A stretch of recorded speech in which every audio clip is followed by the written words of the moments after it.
Gathered with me this morning, Jason Perkins Cohen, Director of the Mayor's Office of Employment Development, Kelsey Bradley, Associate Cities for Financial Empowerment Fund. Thank you for being with us. Erica Glass, Representative of Security Plus Federal Credit Union, and Courtney Bettle, Director of Financial Capability Cash Campaign of Maryland. The reason that they're here with me is because, as many of you may or may not know, 16,500 young people applied to go to work this summer. And we brought them over to the War Memorial Plaza, and we had 14-year-olds who got their first job. It was like graduating from college. Parents were there to cheer them on.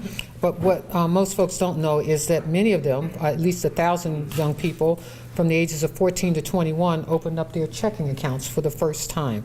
What we're really trying to do is teach financial literacy at the earliest age, and so they're here to join us. But let me just say, Youth Works is important, as you all well know. That's why you have the little brochures on your desk. We have positions for about 8,000. We have 11,500 young people who went through the entire process, who are looking forward to working this summer.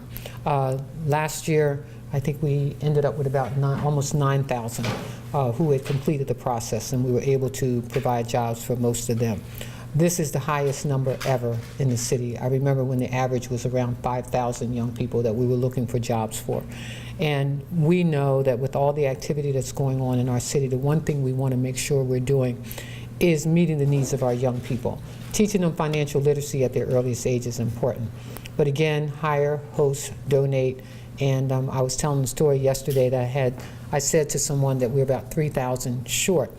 And they thought, and so they sent a message to the city that they wanted to fill that gap, and they would provide the $3,000. Well, it's 3,000 people that we need jobs for. But I am grateful that they did provide that $3,000. So, Jason? Yep. Thank you, Madam Mayor, and thanks for all your support of Youth Works. Once again, I'm Jason Perkins Cohen. I'm the Director of the Mayor's Office of Employment Development. As the Mayor said, this is Youth Works season. We're in May, but we're just over a month away from the start of summer jobs. Once again, Youth Works provides summer employment for young adults between the ages of 14 to 21. It's a 5-week program. Typically, young people work 5 hours a day, 25 hours a week for 5 weeks.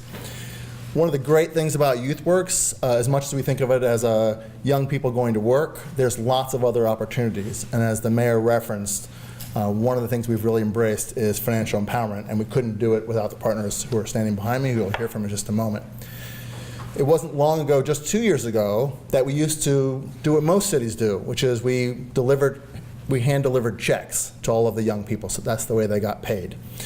In addition to being inefficient, it wasn't good for young people.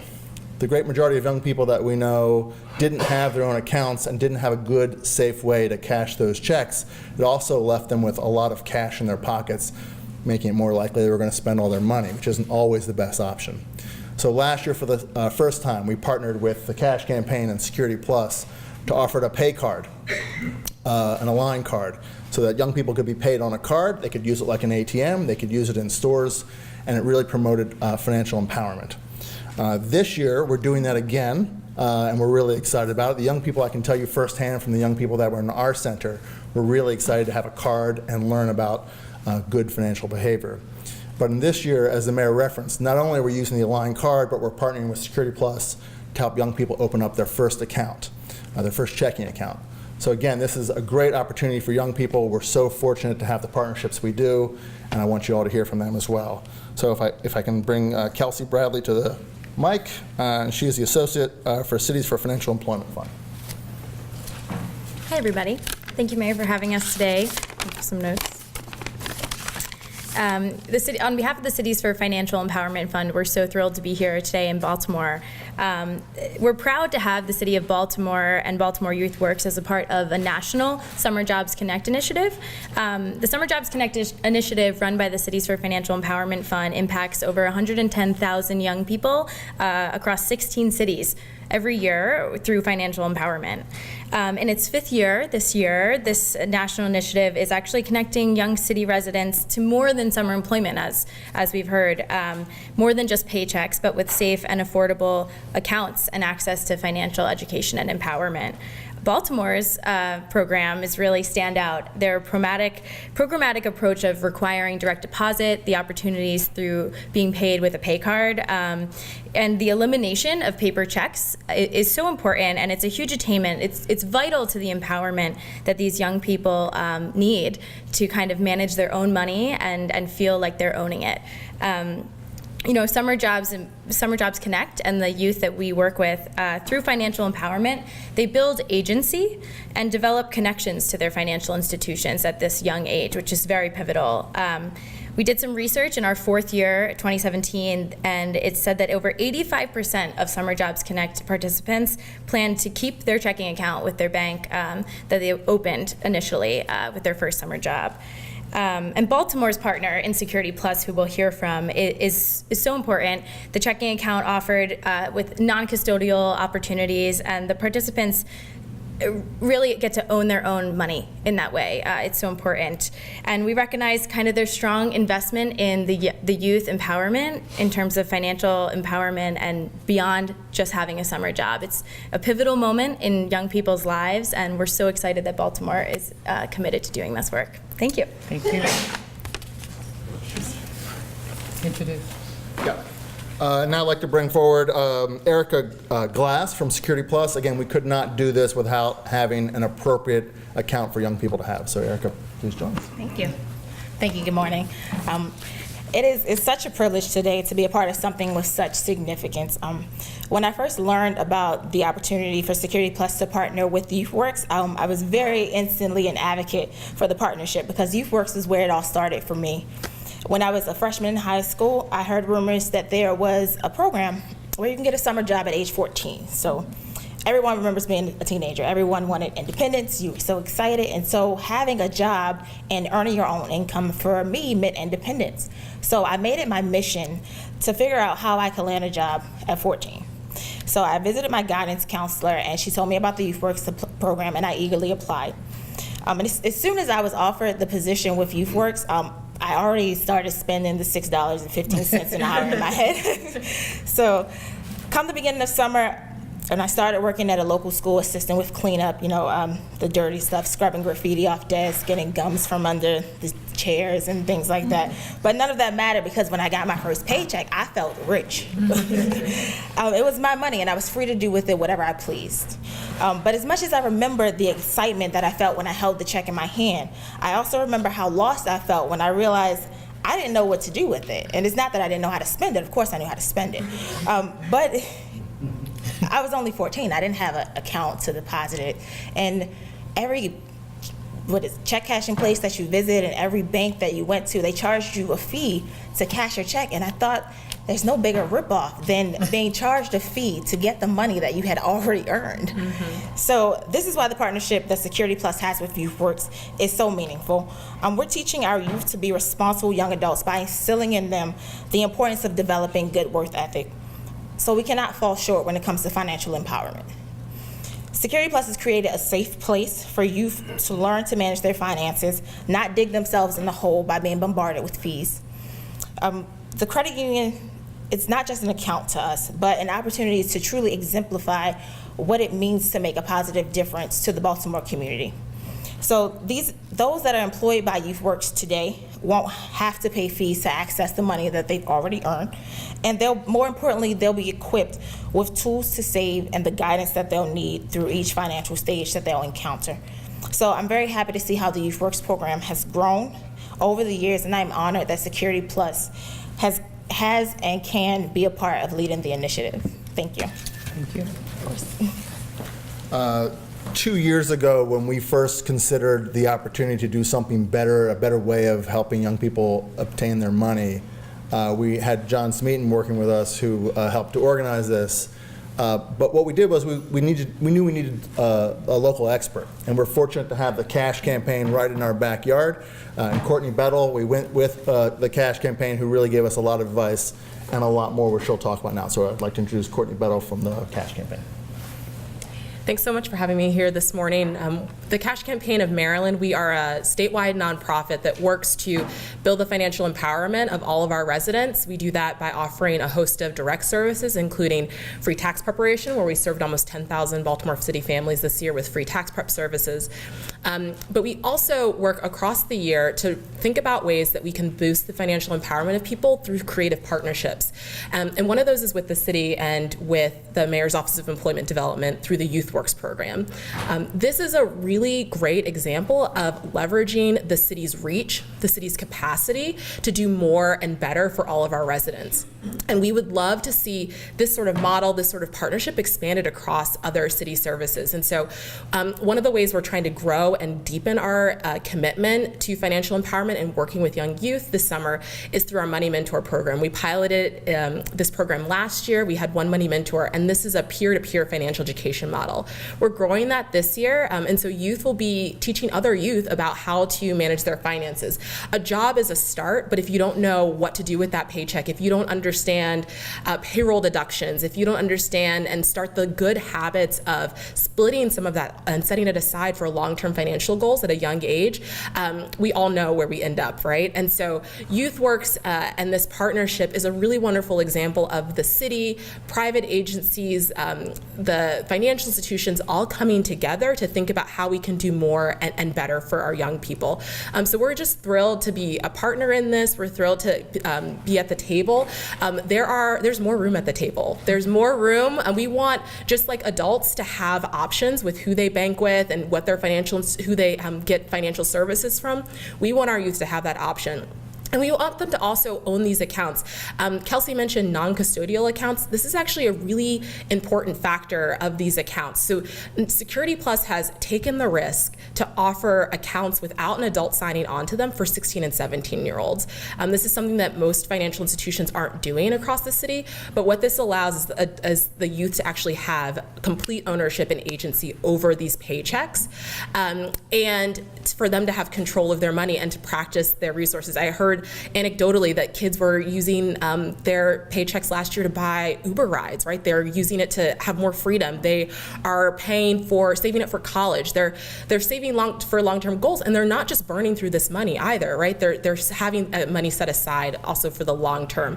So we welcome more people to come to the table with us to help teach our kids about how to manage their money, how to budget better, but also to offer products that are safe and affordable and allow kids a safe place to practice financial skills at an early age. So thank you for having us here today.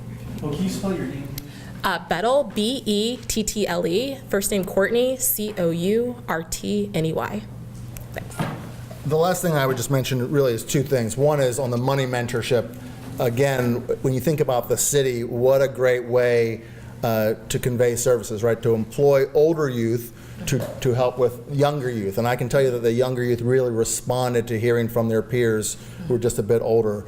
The last thing I do want to give a shout out to the Community Action Partnership and Lori Cunningham. We're partners right with you, and they are having a number of financial empowerment sessions at Morgan State in July and in August. There's too many days to go to spout them off right at the microphone, but please go to their website and you can see the full array that can have a great opportunity for many, many young people. Thank you. Did you want to say anything? Sure. Thank you. It's our pleasure to join you, Madam Mayor, to support your efforts in empowering young people and being able to understand financial literacy and the importance of it. What we're doing at Morgan State University, last year we were able to reach 700 youth. We are trying to have a goal of over 800 youth this year. We are teaching them not only about financial empowerment, but also about how to plan and save for college. We think it's important to bridge that gap as they are preparing for the YouthWorks year, that they're also preparing for college or for next steps. We partner with the Maryland Educational Opportunity Center, and we were able to have the kids tour Morgan State's campus, bring other speakers in to talk about career opportunities, and giving them that dollar sign for what it costs to go to college, as well as what's important for the academic side of it. And not only those who are seeking for college opportunities, but those who are looking to enter the workforce. So that was very helpful, and we appreciate being able to do that again this year. Thank you. Any questions? Yes, how many of those students, the 11,500 that are eligible, that have applied, that are ready to go into the program, and maybe those 4,000 that still don't have a job paired up. 3,000. How many of those students are going to school? 'Cause I've heard that there are students who have applied, but that they're going to school this summer, but being paid to go to school. Is that correct? Or what exactly is No. exactly is that then? Right, so YouthWorks, we have 900 work sites across the city, and when you have got 900 work sites, you have a huge variety. So we've got, we've got young people at Hopkins, we've got young people with Whiting Turner. We do have some young people located at some K-12 schools. We're doing a particular curriculum called Skill Builders, which is a mix of job readiness. These are for 14 and 15-year-olds only. It's and 14 and 15-year-olds are typically not eligible for the private sector. It's job readiness, but then it's actually work in the community. So they'll have a lesson for an hour in the morning, then they're going to go out into the community and work on a community-oriented project, come back and talk about what they learned. How many of the jobs will be in City Hall within? We haven't chosen. I know I made a donation. So there'll be young people working throughout city agencies, and we don't know what the total is as of yet. And do you know how many students signed up for opening a checking account? I think it's 1,000 so far. And that doesn't include 14 and 15-year-olds? It does. Oh, it does, but they have to Yes. have parents sign off on it. They do. Okay. So if you don't have a bank account, the bank account doesn't have fees, is that right? But if you get one of these pay cards, does that have fees associated? So the pay card has the ability to access an ATM network within the city. They're is it MoneyPass? And it's Allpoint. And so you can go to Royal Farms is like the biggest one and use those ATMs for free. There's no monthly maintenance fee as long as there's activity on the card. The benefit of a pay card obviously is that you can't go into the negative with it. So there's no overdraft. It works just like, it's kind of a debit account as well, but without the overdraft. So is it one of these things where if you don't use it, eventually they start eating into the, because I think I've seen those terms and conditions on it. Yeah, so that's not with this pay card. So we've tried. So there are, there's kind of the wild west of pay cards out there right now. We've specifically chosen ones that are very safe for, and John can make sure that you get the actual terms and conditions for both pay card and Security Plus. We have a nice printout that compares the different rates. It's probably the easiest way. And just to jump in on that fee question, it works a little bit like your own bank card, right? So there's lots of ways to have no fees. You can use it at your bank. You're fine. There's certain things that more than likely with most of our accounts, if you go outside of your network, then you could incur a fee. And that's why we want to say there's no fees typically, but Yeah. Any other questions? How do you, is there an interview process? Because there's obviously more students than jobs. How do they get matched to the jobs? So that was there was a whole process. We did job fairs for the young people where they actually got interviews before folks and were chosen. So, that was the process that took place over at the War Memorial Plaza, similar to what we did for the high school graduates as well. They went through a whole process. Has the number of employers grown over the years? There's a real gap. yeah, the number, as the mayor said, it was just a couple of years ago where the number of young people that went to work was 5,000. So we've been able to grow that number. If we have 8,000, 9,000 young people going to work, obviously they're going to work for employers, and we've been, the mayor's hosted a breakfast just yesterday morning. We're doing lots of networking events and just flat out cold calling, whatever we have to do to help a young person get a job. So we have increased the number of employers, but we're certainly looking for more, and we're looking for the employers that we currently have to see if they can expand just a bit to take on more young people as well. And some are. Absolutely. Any other questions for them? Okay. Thank you, everybody. Thank you. I'll take a few questions. Madam Mayor, when Commissioner D'Souza was announced back in January, you talked about how you were impatient and you wanted to get on top of the crime rate and reduce it much more quickly. With that impatience, did that negatively impact the vetting process you went through for Commissioner D'Souza? Well, let me just say, because I think Friday when I made the announcement, that I am very clear that A, you learn from the things that you do. Commissioner D'Souza was not somebody new to the Baltimore Police Department. We did vet, maybe not as thoroughly as some think that we should have. But I do believe when we made that selection, as you all well know, we had risen to 343 murders in this city. And I was over at the police department almost every day from October on, and having conversations about how do we get our arms around violence reduction in this city.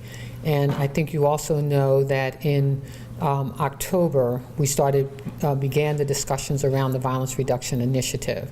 And while I was over at the police department, watching the command staff, working with the police department, I can tell you that there was one person over there among the command staff that was totally engaged, that made suggestions in terms of how we even implement the Violence Reduction Initiative. And as you well know, beginning in November, when we implemented that particular strategy, violence dropped in November, violence dropped in December, violence dropped in January, February, in March, we had an uptick in April. We're still trending downwards in terms of violence.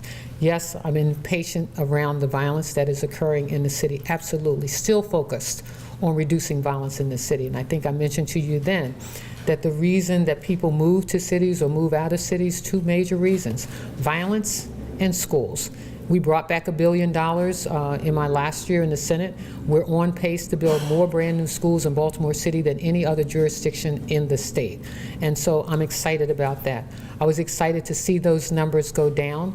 And yes, I think I said on Friday, I absolutely own the selection of Darryl D'Souza as commissioner for the city. We looked at his background. He started out, in patrol. He worked as a motorcycle, as a horse police in patrol. He worked on motorcycle in patrol. He moved up the patrol ranks. He became the deputy commissioner of the police department.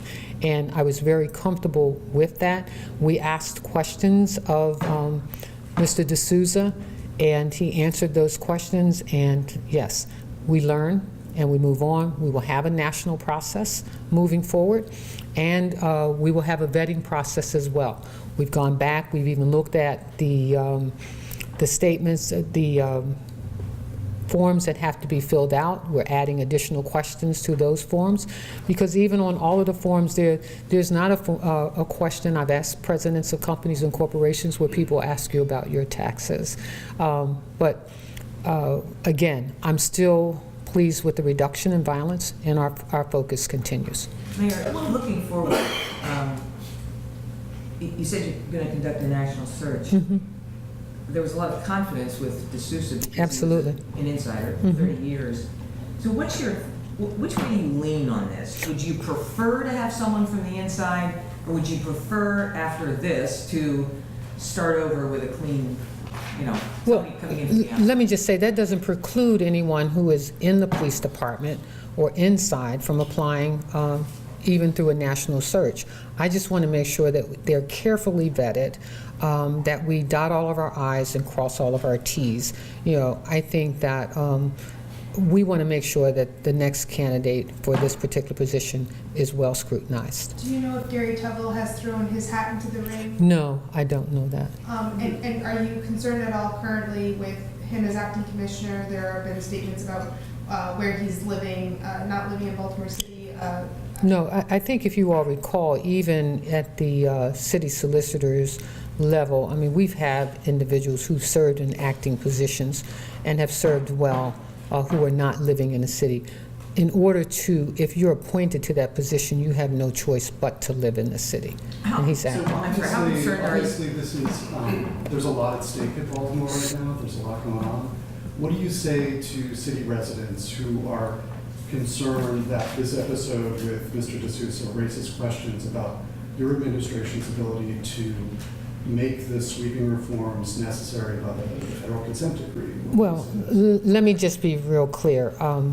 My focus is on reducing violence hasn't changed. Violence is still going down.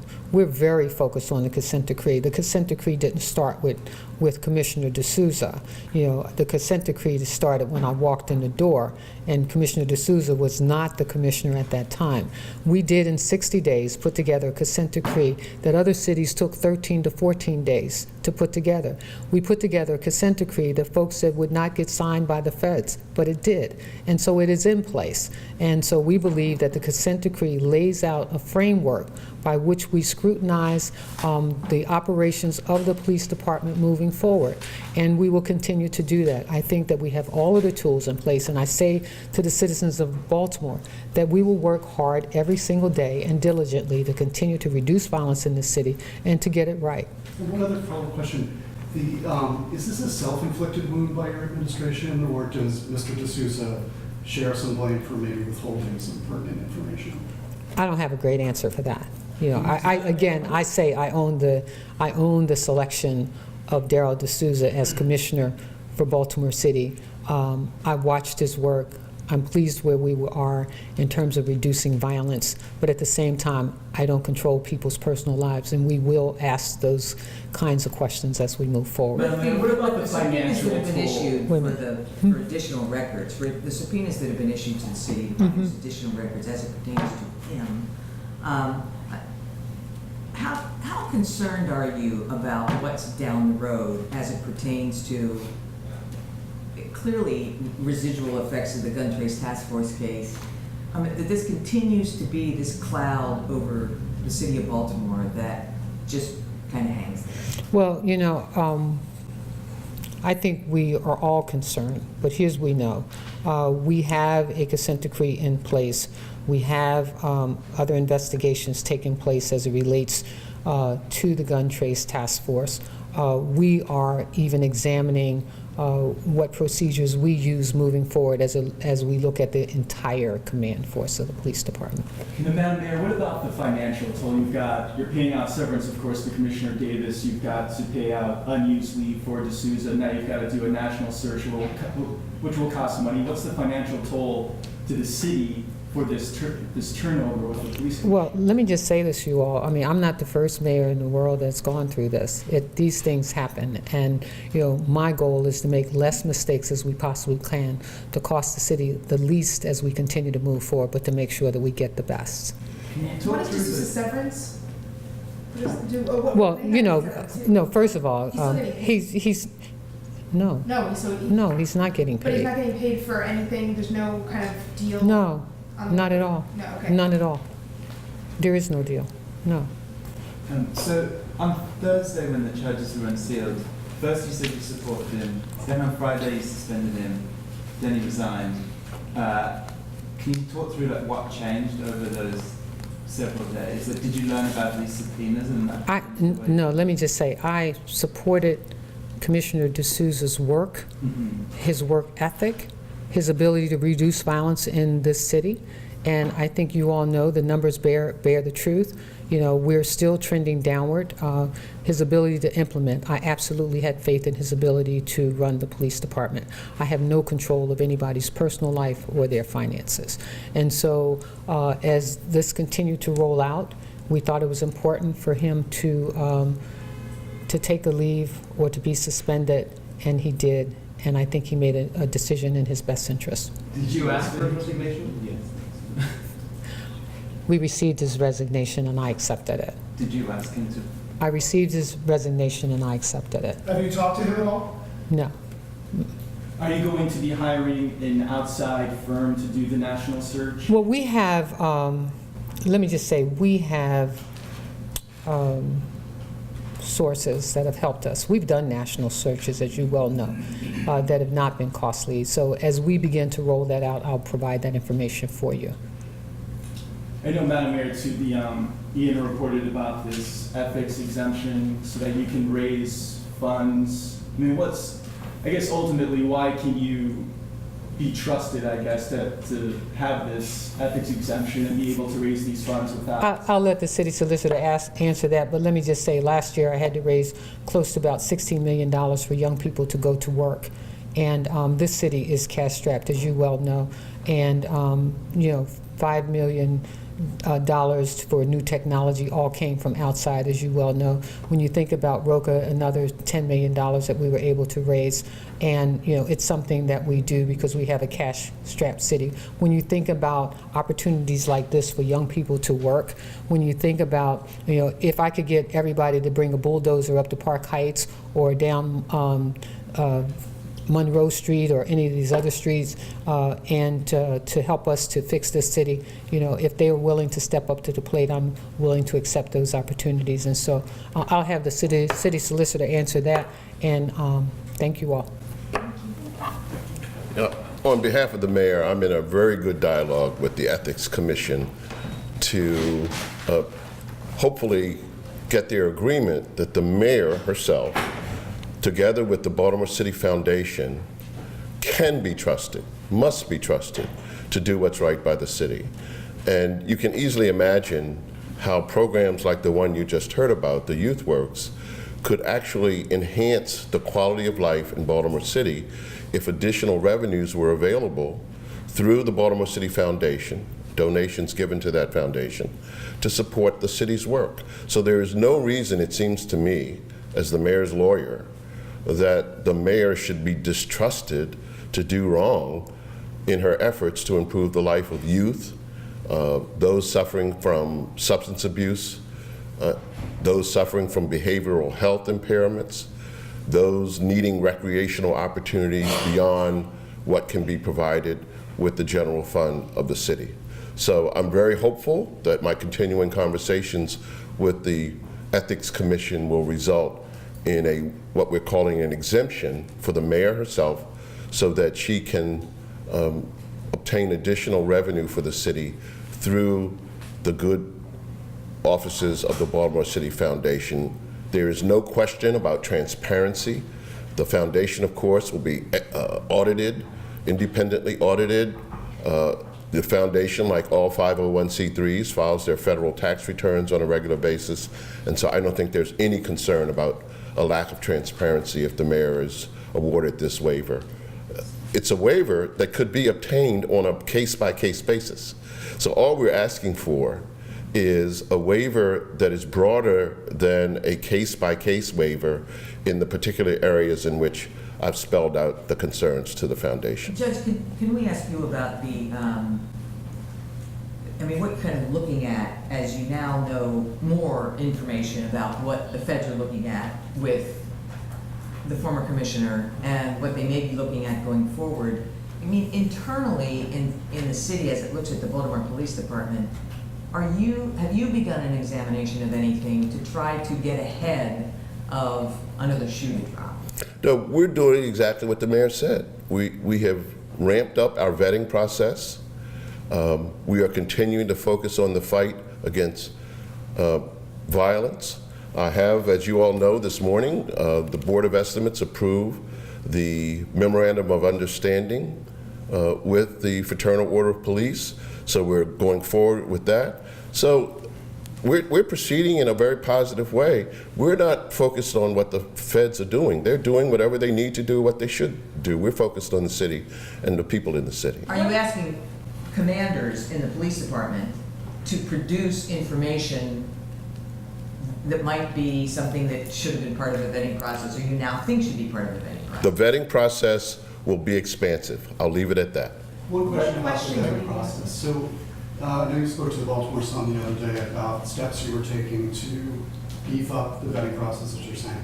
This obviously, with the situation with D'Souza, isn't the first screw up with vetting with City Hall. What specifically are you doing to beef up the vetting process? I don't think I can be any more explicit than I've been. We're going to be documenting it better, asking focused questions, invasive questions, questions that perhaps were not asked before. Can you give me an example of the focus question? No, I don't want to get into examples. We're going to be very, very thorough. Thank you. Thank you all very much. Who's mostly responsible for vetting at City Hall? What department? Is there one specific department, or? The mayor's senior staff does the vetting. Thank you.